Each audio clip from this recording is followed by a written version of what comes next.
So I finally got that bus I've been dreaming of. After years of hesitating and watching way too many YouTube builds, I just went for it. Hi, I'm Chris, and I want to join VanLife. I've been travelling for a year over my T4, and my longest run was in Wales for 2 months. Now, it's time for an upgrade. It's been a long year. From a stubborn interior which I expected to come out way easier than it did, all the way to a failing clutch.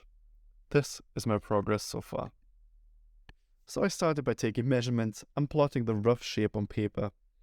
I then moved over to Fusion 360 and plotted it all with the help of Gisela. She's a pretty good helper, at least when she's not too tired. I want to spare you the boring parts on how to model in CAD. There's enough videos on that on YouTube. But this is what I've ended up with. Then the suffering began. Ripping out the old junk was a lot more hassle than I thought. I estimated it to take around a week to get all the old crap out, but the damn beams were glued to the wall with more glue than I sniffed in school. There was a lot of experimenting and fiddling around with, which weirdly reminded me of my teenage years. Anyways, long story short, I figured out I would just cut the beams off slowly as to not damage the plastic walls.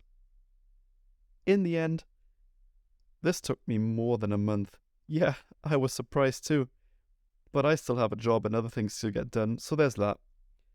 Just as I thought I'm getting somewhere, I started to use this van as my daily driver, and quickly noticed something's not quite right. On long drives, it would start locking up gears, and then the RPM would increase, but not the speed. After a long back and forth with mechanics, none of which were sure what it really was, I decided to replace the clutch.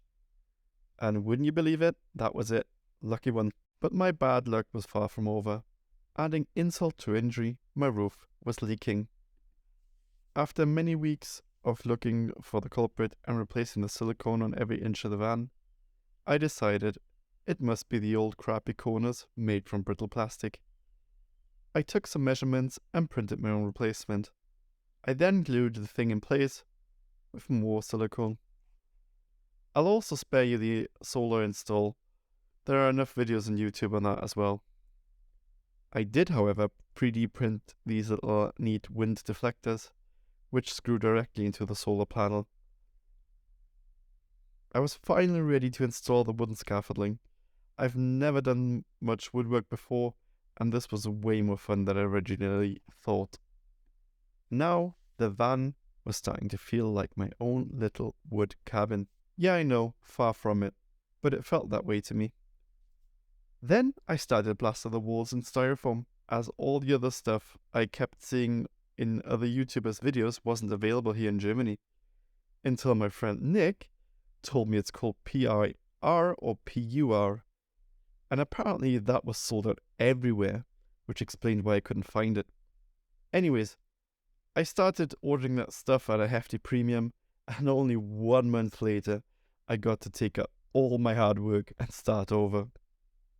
So I went to work, fitting all gaps with sheep's wool and plastering this insulation on as thick as I could. I would then tape up any gaps to create a vapor barrier. Oh yeah, I also added a fan and another huge window in the roof. But I didn't get any footage, so enjoy these nice pics. It was finally getting warm in here, and this is where we stand today. Going forward, I will start to film more. Pinky promise. Brr, I'm out.